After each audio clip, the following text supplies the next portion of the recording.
Welcome to World of Weird, the show that scours the globe for the peculiar, Chico doesn't necessarily like Jeff. the absurd, You gotta be able to air sex anywhere. and the downright oddest things that we can find. Let's do some painting with a penis. Penis. Okay. He grabbed my fanny, guys. Coming up on tonight's show, Billie JD Porter finds out what it's like to be a furry. It's so hot under here, you can't even imagine. Jack Guinness gets cock-blocked by an owl. I got shitted on my first day. The devil jumps over a load of babies and runs around with a whip. And people from around Europe gather to dress as noble knights and kick the shit out of each other. He's axing him to his arm! He's gonna chop his arm off! But first, Joel Dommett's feeling apologetic.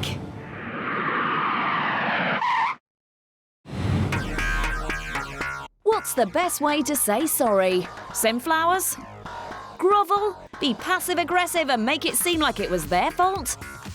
In Japan, they love a good sincere apology, but it must be done properly. So much so, they've got an agency to do all your apologising for you, so you don't risk fucking it up yourself. Who better to find out more than Joel Dommett, a man with a lot to be sorry for. The amount of times I've had sex with someone and I thought, if only there was someone else to say sorry for me. Just slip in the middle of us and be like, say sorry, and then slide back out. This is the apologising agency. They apologise on like business's behalf, send people to break up with girlfriends on your behalf. So I've heard that I might be able to be an apologiser. Quite scared about it, really. They're taking it very seriously. So if I, at any point, laugh, I might well be killed. I think, first of all, I need to convince the agency that I'll be a good apologiser. I mean, I'm English, so I'm naturally good at apologising. Sorry. I'm sorry. Sorry. I'm visiting the Igaporo agency set up by Junji Decano. For 10 years, they've specialized in the art of delivering official apologies on behalf of their clients. Konnichiwa. Konnichiwa. Joel desu. Junji desu. Nice to meet you. Thank you so much for having me today. So tell me a little bit about what your agency does. One of the jobs we do is for our executive clients. Sometimes I will go with the client and apologize on their behalf. Other times, I will go as a representative of the client's company and take full responsibility. Apologizing happens a lot in the UK. We always apologize. We're always like, sorry. Oh, sorry. Is apologizing in Japan a much bigger deal? Well, these days you can apologize in many ways, by email, by SMS, and of course by telephone. But in Japan, if someone is there in person, in most cases, they will forgive you. So much better to do it that way. Famously, Phil Collins, he did it via fax. He could have done with you. That's right. Yes. Yeah. Do you think it would maybe be possible for me to be able to either see or do some apologizing on the behalf of your company? We could, but it's not easy. It's very tough. I'm very good at apologizing to my family, my ex-girlfriends, all of my past lovers. Maybe you do have potential. Is there any way that I can prove myself to you that I can apologize well? Well, this is quite fortunate. We have a client who has upset a Japanese company, and they are outraged, so they need an apology. If we do some training to see if you are good enough, then maybe you could apologize as a British representative of the company. Well, I hope that I don't disappoint you.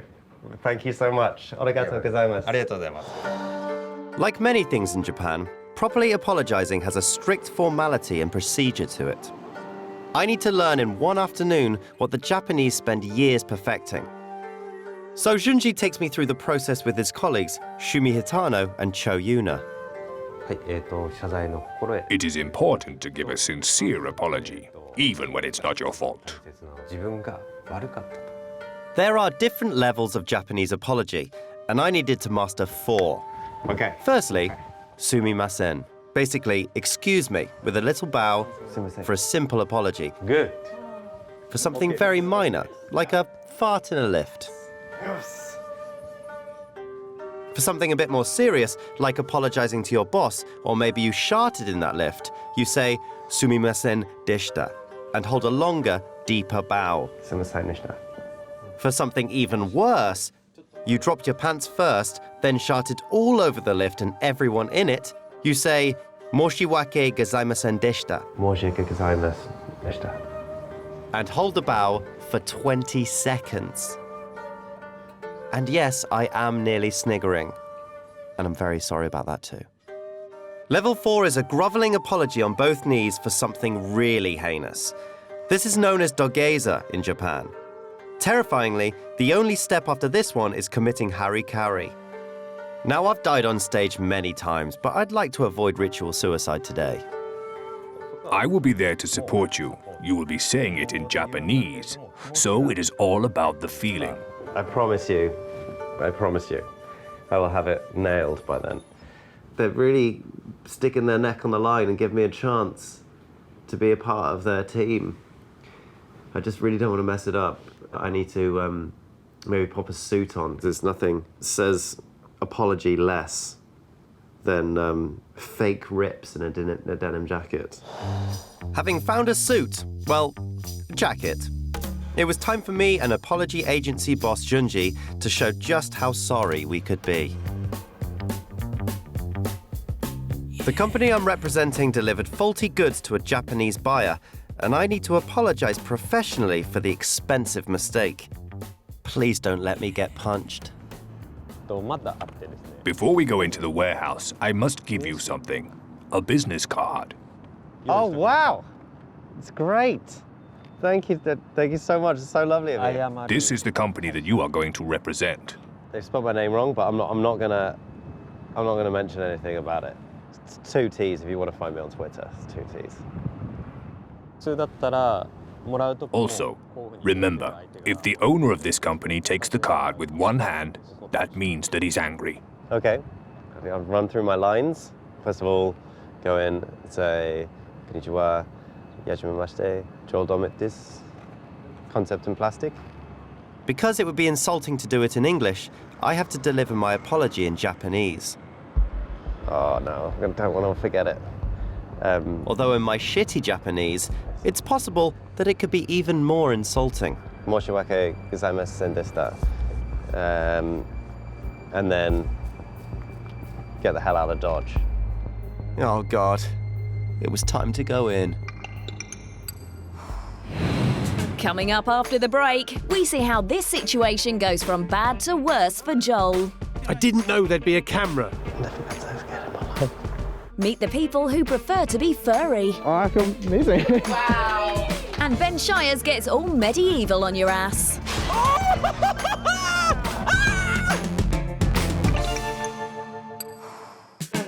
Welcome back to World of Weird, where Joel Dommett is in Tokyo working for an apologising agency.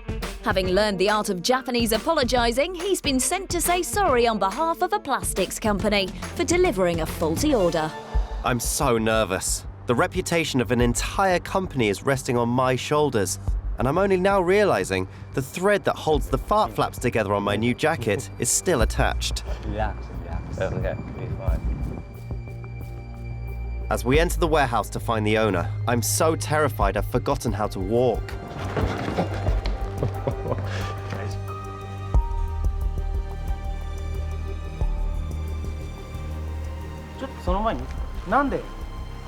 I didn't know there'd be a camera.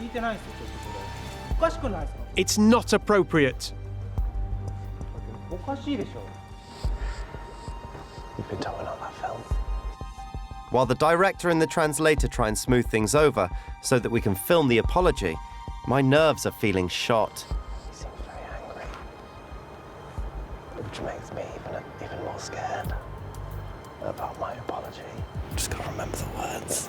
I just want to remember my words and get out of here. I've never been so scared in my life. It's okay. He understands. He isn't angry at the camera, he's angry at the situation.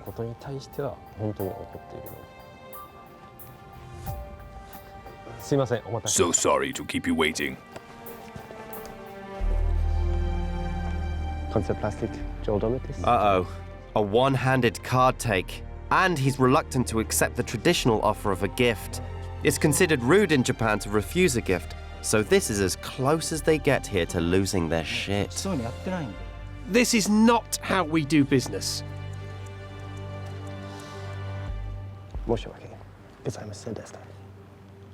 Does he understand Japanese? Very little. My company is going to lose 10 million yen. Yes, I am very sorry. How could you mix up 12 centimeters and 12 inches? Bring me the product. I ordered 1,000 of these shit things.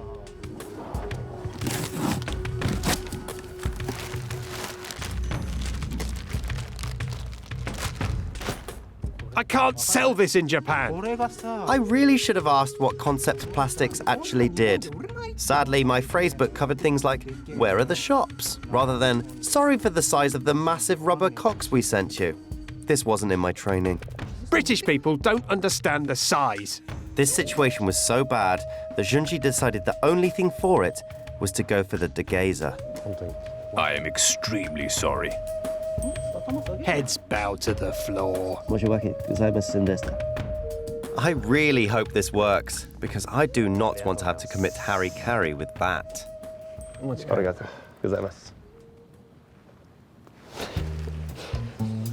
I have to tell you, this is my colleague. We're joking. I was so scared. Hey!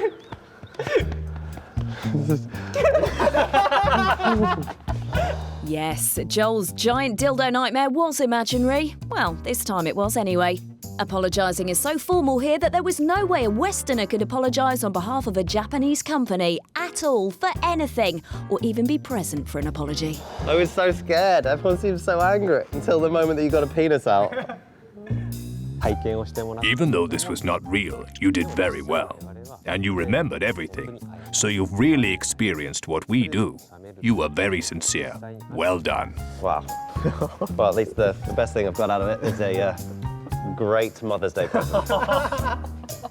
My mum is going to love that. So, although Joel's apology was genuine, the scenario had to be concocted, which I'm sure Joel will thank us for once he's finished beating the producer to death with that dildo. Now to America to meet a bunch of people who, to be their true selves, must hide their true selves. To be fair, who doesn't love dressing up once in a while? But there are some people who consider dress up a lifestyle. One example is the cultural phenomenon of furries. People who identify with animals so much that they create and dress up in their own animal personas, or fursonas. Furry fandom, as it's known, is based on anthropomorphic animals. That's animals with human qualities to you and me. It's now so popular around the world that conventions will attract well over 5,000 people at a time. Billie JD Porter is in San Diego to meet a particular bunch of furries, many of whom are ex-military, known as millifurs, to see if life can be improved by donning a pelt of fluffy hair. This is Chance the Dragon, the furry persona of Alex, the organiser of the San Diego Furries, which has over 600 members. Alex has been a furry for 7 years and lives in Paradise, the home he shares with 4 other animals. I started by asking Alex why he dresses as a friendly red dragon.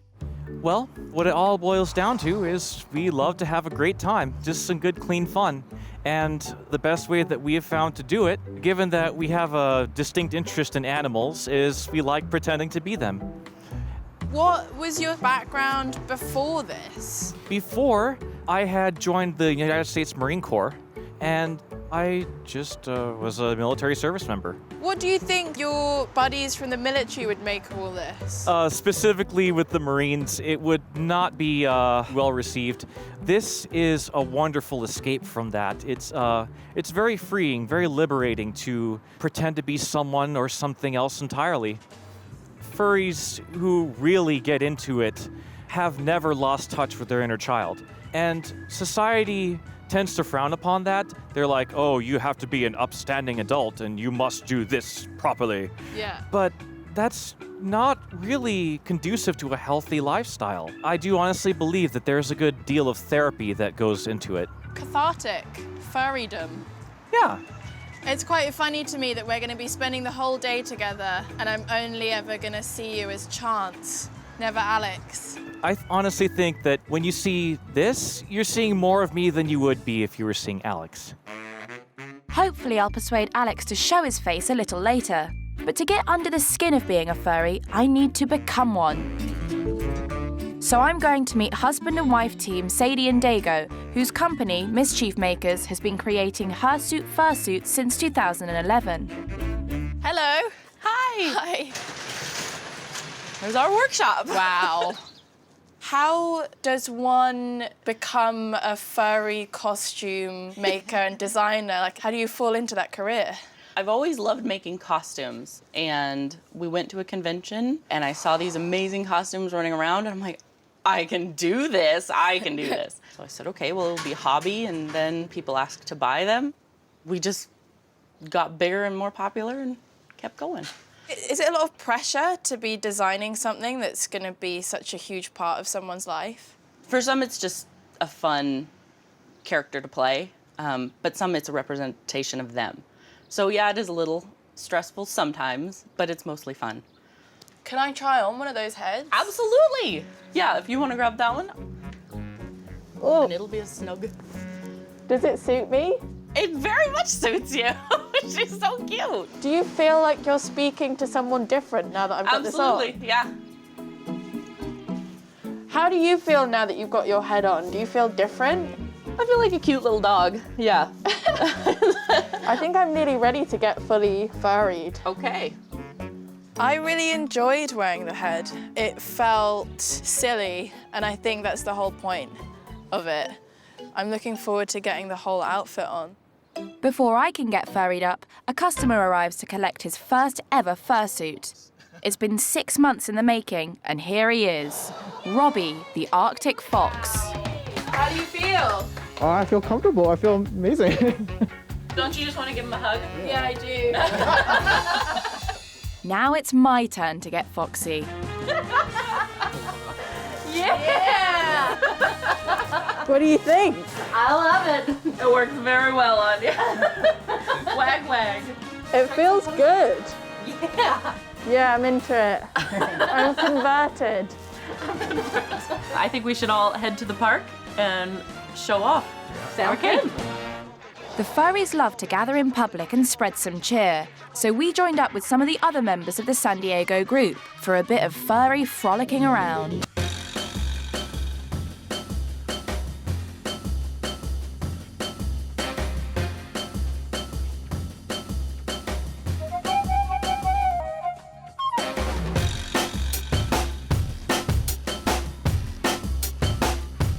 Although good fun, it turns out that dancing around in the sun in a huge furry suit has its drawbacks. It's so hot under here, you can't even imagine. Ugh. These outfits shouldn't be shared because I'm wet underneath here. Like I'm dripping wet. It's going to be really embarrassing to give this back. Oh my God, it's so hot, isn't it? It is, but can you say that it's not worth it? I don't think I'd be able to do this on a regular basis. That's all right. I mean, it's not for everyone, but this is something that we're passionate about. Just being able to, please a crowd like this, showing up and bringing a smile to everybody's face. Just back there in the square, the moment that we showed up, the atmosphere just kind of went whoop. Yeah. Nice to meet you. When did you start doing this? I started doing this about 3 years ago, and it's changed my life, really. I was really shy. I was afraid to talk to people. After I got this costume, I performed in front of a crowd, which was inconceivable 3 years ago. So you've undergone a whole sort of transformation since becoming a furry? Oh, yeah. What's the main appeal of doing this for you? Honestly, it's the community. The community is the #1 thing, because I've been in a whole bunch of different groups. I've been in Florida, I've been across Europe. Like, I go all over the place. In this group, anything is possible. Do you feel like for a lot of people, dressing up is also an opportunity to be more confident? Definitely, especially in our group since we're in a military town.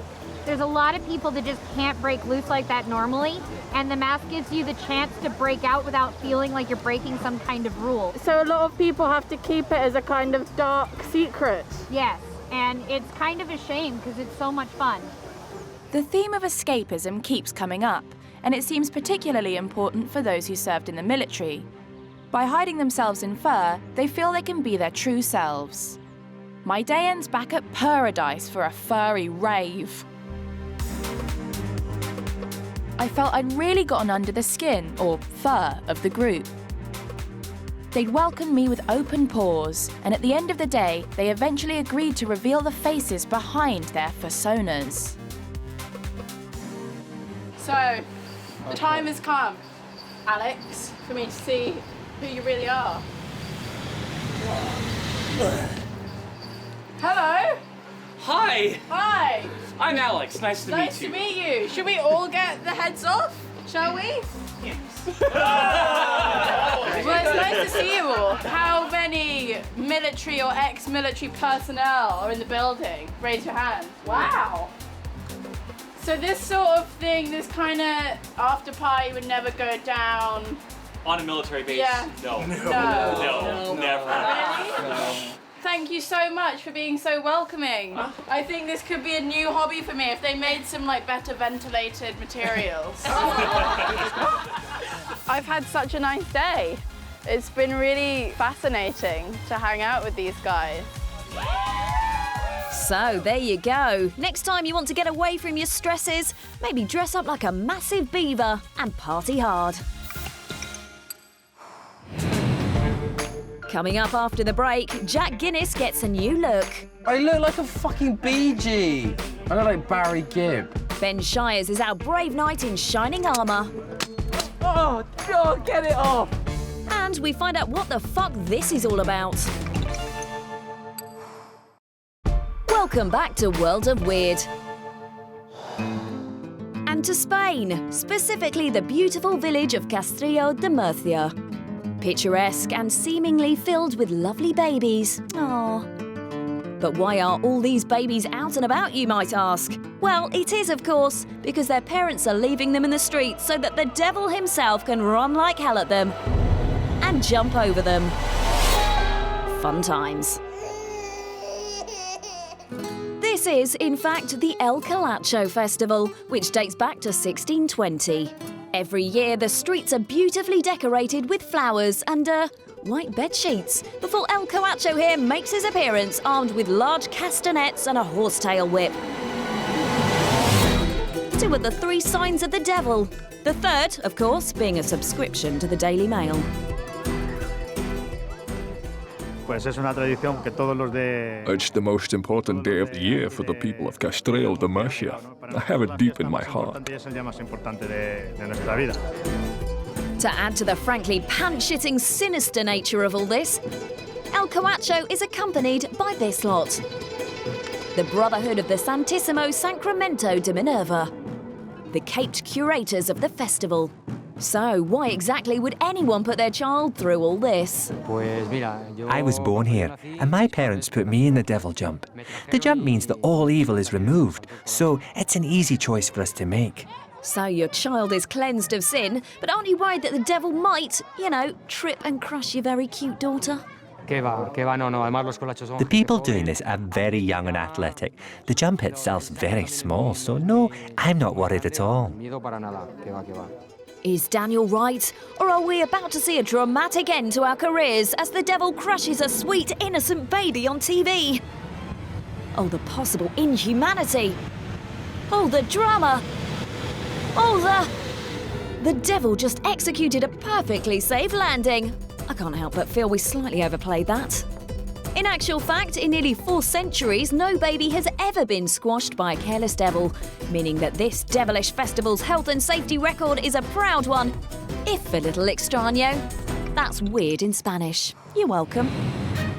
Now, the cross-dressing scene is massive all around the world, but as with a lot of things, it's done slightly differently in Japan. In a country well known for traditionally strict gender roles, men and women are throwing off conventional stereotypes and diving gusset first into the clothes the opposite sex normally wears. Jack Guinness is in Tokyo looking all butch and manly, but that's about to change. I definitely know about cross-dressing in our culture, but I've no idea about how they do it here. My first stop is the Ononoko Club, Tokyo's first cross-dressing bar where men can go to indulge their feminine side in a relaxed and, crucially for some, secret environment. So that customers don't have to hide their female clothing, wigs and makeup at home, the club keeps everything they need to transform themselves into a woman on the premises. Hello, ladies. Konnichiwa. Are you ladies regulars, sir? Yes, I'm a regular. And what's like a normal night? Like, you get dressed up at home in a fabulous outfit, and then you come here. What do you do? I come here to have a drink, talk a lot with the other customers and mingle.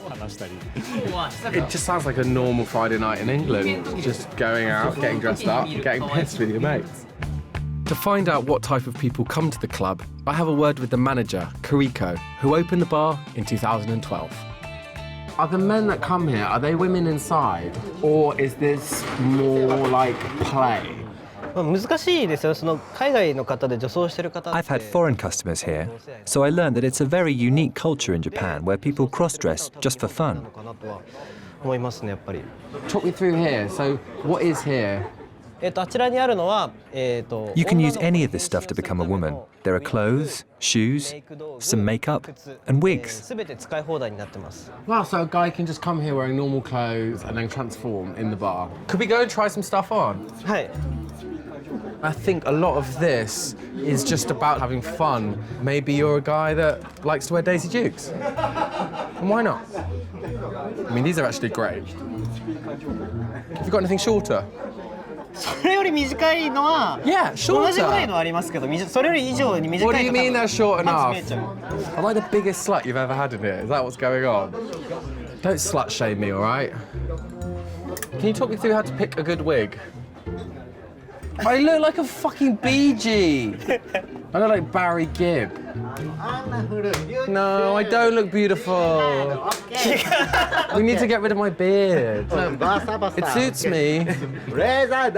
Have some laser hair removal and you'll get nice smooth skin. I love her. You're interesting, you're more conservative. So my theme is an office worker who works in Tokyo. You look a bit like one of my aunties. Talk me through what it feels like to come here. It's like I'm dating the girl I'm dressing as. Oh, that's crazy. So you're going on a date with yourself. I like the sound of that. I really like the sound of it. Let's go and have a drink, girls. Oh my gosh, this is like the Spice Girls. Conservative Spice, crazy Spice, Old Spice. So the club was really interesting. I didn't really get it before I went. I wasn't sure, is this a bar where transgender people are going and it's their kind of only secret outlet? I thought I was going to go in there and have like quite an intellectual conversation. Instead, I basically went on a hen do. Like the best hen do I've ever been on. But it's not just Japanese men that are gender swapping. There is a growing trend in Japan known as danzo. That's women who dress like men. Danzo are viewed as the perfect man, even though they are women. And there are even hugely popular danzo boy bands, like this lot, the Hoopers. So basically the Hoopers are 8 girls dressed as beautiful boys. So imagine One Direction meets Little Mix, but when I say meets, I mean like they get inside each other.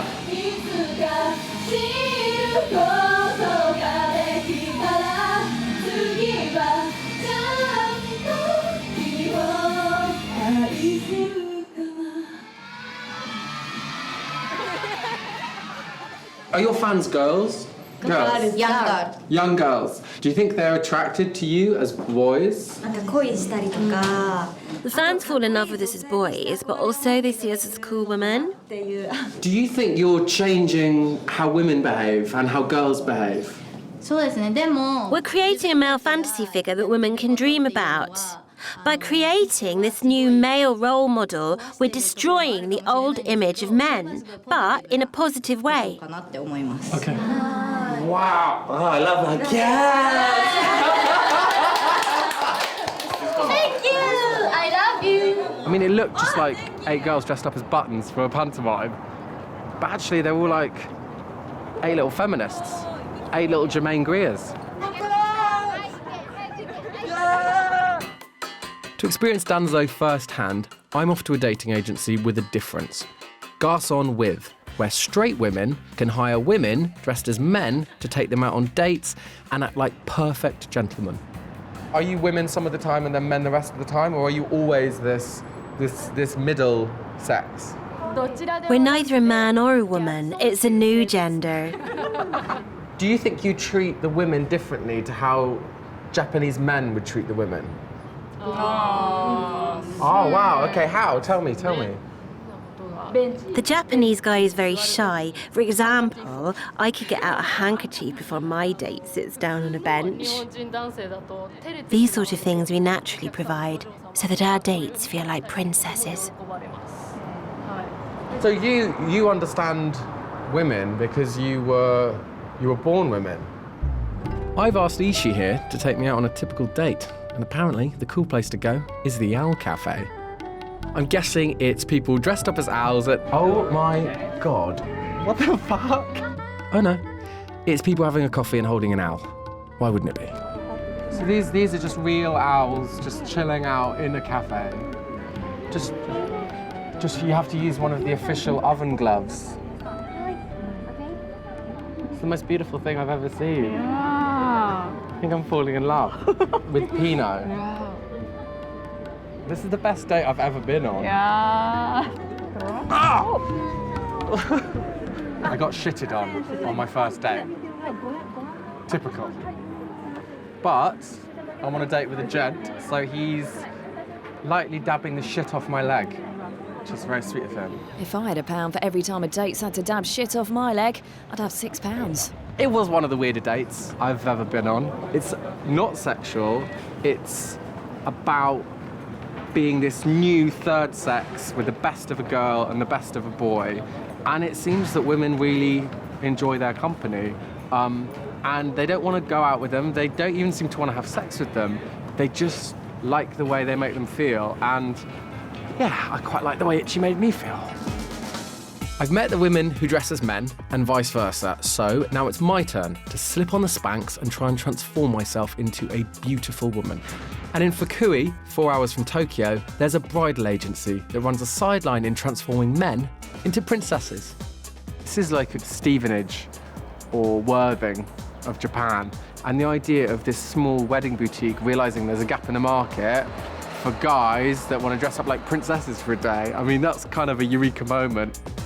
For around £75 to £115, the Marie Marie agency will shave your legs, do your makeup, and provide more than 100 dresses for you to choose from. The results of your transformation are then captured on camera in your very own photo shoot. Do you make up a lot of men? Too many to count. The majority of men that you do, people that just come in to become a princess for a day. Yes, the men who come here want to be a princess just for the day. What are they getting out of it? One particular customer dreamt about being a princess ever since he was a little boy. He really wanted to be a princess. So when he came here, his dreams came true. A lot of our customers have had this desire for a long time. Is this service for transgender people? It doesn't seem like it is. It seems like it's for men that want to stay being men, but are experimenting and exploring. Yeah, you're right. I wonder if he's going to shave off that beard. Do you know what? I think I look a bit like my mum in the 60s. Oh, did she have a massive beard as well? She didn't go easy on the eye makeup, I'll tell you that. Oh, okay. Now I'm glammed up to the max. It's time for my photo shoot. God, I feel like £1,000,000 yen. That's about 7.5 grand. I don't think we'll have any complaints. I've gone through the bounds of offensiveness and back round to just normalness. I think we're good. I don't think we'll be getting any letters about this. Maybe one or two. And you can send those complaints to this address. Oh, I can hear you typing now. And anyway, I think the beard sets the dress off rather nicely. I think it suits you, actually. I think there's something really exciting happening right now about gender. It raises serious questions about identity. Like, what is a man? What is a woman? What makes you you? I have no idea what makes me me. I don't think it's this.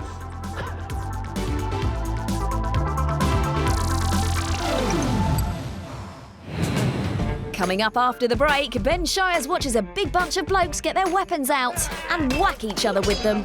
It is absolutely insane and I love it. Welcome back to World of Weird, where we're heading over to Central Europe, to the city of Prague, the capital of the Czech Republic, and not just a place to get arseholed on a stag do. It's steeped in history with stunning architecture and this lovely pointy-topped castle. So naturally, it's the ideal place for hundreds of people to dress up as medieval knights, uphold the virtues of chivalry and romance, and beat the living shit out of each other. It's as close to a 16th century war as you can get without time travelling, and our Knight of the Round Glasses, Sir Ben of Shires, will hopefully not get killed there. Does blood wash out of tweed very easily? War. What is it good for? Well, in this case, absolutely everything. This is Battle of the Nations, where teams of medievalists from 30 countries ignore the fact it's not the 16th century, put on armour, and do all but kill each other in a 5-day knockout tournament. It's like a war, but with spectators. All great fun, until someone loses an eye. Or worse. Battle of the Nations has been ransacking all over Europe since 2009, like a more bloody version of the Olympics. Here in Prague, Team GB have a band of warriors ready for a full-contact historical battle. I'm guessing you're Luke. I am, yes. I'm Ben. Nice to meet you. Man? That is a firm handshake. There's loads of you here. How many exactly? We've got 29 fighters this year. 29? Yeah, there's a quite high injury rate, so... Oh, right. Oh, that's worrying. Allowed a lot of substitutes. Yeah, I'll bet. How do you convince that many people to get involved in what, on the surface, seems to be quite an aggressive, violent sport? I think if you have to convince them, they're the wrong people for it. Many of us come from sort of team sport backgrounds or competitive sport backgrounds, martial arts, rugby, things like that. And I think there's something in some people that just makes you want to compete. And for us, this is the kind of pinnacle of competition. You know, you're strapping on your heavy armour, you're using real weapons to properly knock 7 shades out of each other.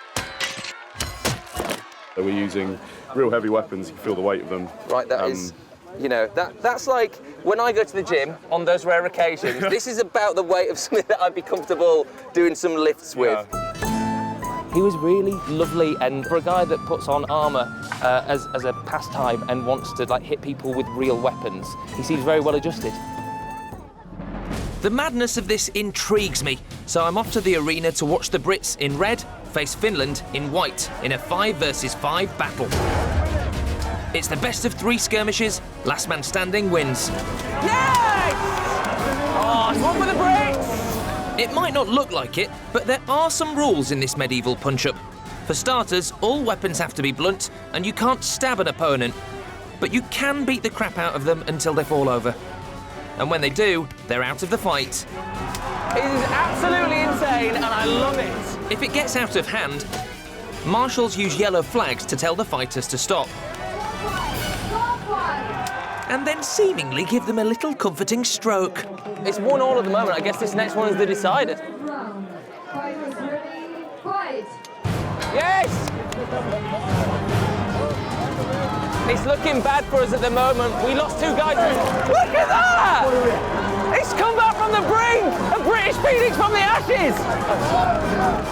He's axing him to his arm! He's going to chop his arm off! He's down. He put up a hell of a fight. I kind of got mixed emotions after that, because it's like, obviously it's a great win, UK are going to be really pleased, but it's brutal. Yes, the battles are fierce, as one Argentinian fighter discovers. Ladies, please. please. Guess this is the other side of it. I mean, the guy has literally not moved in 5 or 10 minutes now. It kind of hits you that this is real stuff. This is proper fighting. Scary. He's taken to hospital as the safety of the fighters is paramount. Or as paramount as you can get whilst belting each other with axes. I'm not actually going to compete, am I? Like, in a ring. Don't be daft. The health and safety forms were a bloody nightmare, which is a shame because look at him work that armour. The competition's like the World Cup and starts with group stages. The Brits won their group, so they're now through to the knockout rounds. Literally. Let's hope it doesn't go to penalties. To find out why they do this to themselves, I spoke to a couple more British fighters.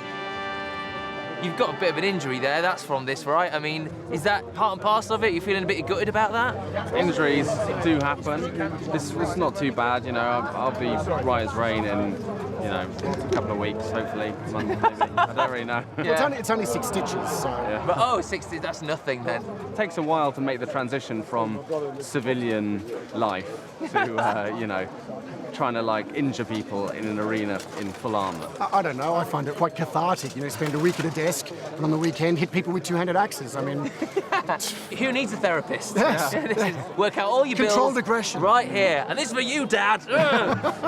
They seem like decent, well-balanced blokes, so I'm thinking maybe I could have a go. The lads have kindly offered to let me try on some armour. Oh, this is so cool. Can we hit you now?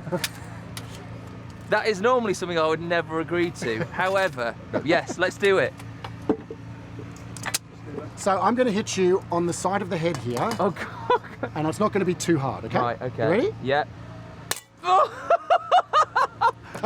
Right, okay. How many more of these do we have to do? 2 or 3. Okay, all right. I can just about handle it. Do the axe first. Oh, God! Rightly, yeah. Come on! There we go. You ready? Well, he's 1, crippled. 2, 3, there. Oh, get it off! I don't think it's for me, this. Oh, I don't know. Let's have a look again. Get it off! No, you're right. That was shit. As Britain's next opponent in the knockout round is the Czech Republic, Ben's off to grill one of their toughest fighters. Go on, give him the mad dog eyes and shit him right up. So you're part of the home team. Yeah. Crowd's favourite. And Yeah, it's awesome. Yeah. Can I ask what you do when you're not fighting? What's your normal job? I'm working in marketing. You're working in marketing? So this is almost identical then. I imagine there's a lot of battles that you have to go through in marketing, right? Of course, yeah. Now is the funny moment. Stand up on me. I need to stand on it? Yeah, here. Right, are you Right. sure? You're Yeah, not. I'm This sure. isn't a trick. You're not going to then. No, it's not a trick. Now's my chance to do my bit for Queen and Country. Maybe I could jump up and down on his chest. Oh. That girly squeal will definitely intimidate him. What would be your advice for me? What's the best way to stay alive? The best would be standing up as long as you can and fight like hell. Right. Fight like hell? Run like hell, more like. You're not going to fight him then, Ben? No, of course I'm not. Have you seen what happens to those guys? I would get annihilated. Even people barging past me look dangerous. I'd be eaten alive. Time for the Brits to do battle with the Czech Republic. See you, Pebble. Don't win. And this time, I'm going to get a bit closer to the action. Ready? Fight! Come on.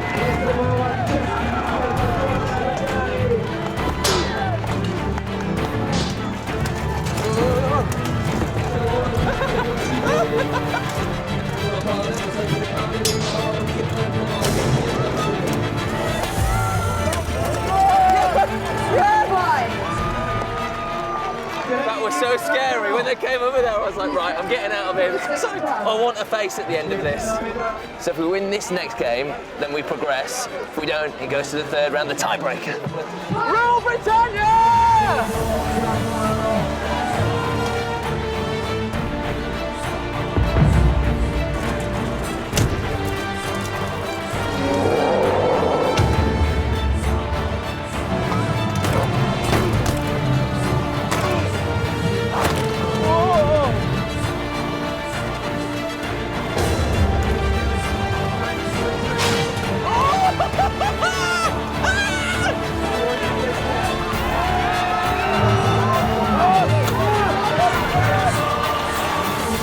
It's a British win. We just won. It's an absolute drubbing. Unbelievable. Such an adrenaline rush. The more you see, the more you think you've got to be a bit crazy to go in there, though. And I think they're all a bit, like, fearless in the best possible way. This competition rattles on for 5 days, including one-on-one duels, women's battles, and the absolute carnage of 21 versus 21. Rule Britannia! Rule Britannia! The UK lads put up a great fight, but in their next battle, they came up against tournament favourites Russia. Sadly, it was a Brexit for the British team, losing to the eventual winners who battered their way to victory. And the world champion is Team Russia 1.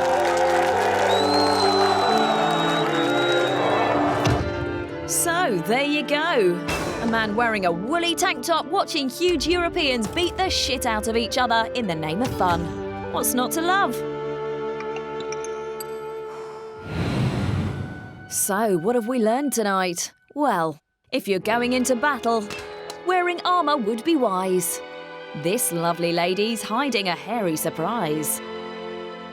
In Spain, the devil's busy jumping babies. And let's hope none of this lot end up with rabies. Always say sorry when you're wrong, or you might be left holding a great big dong. It's a weird world out there, and we love it. Good night.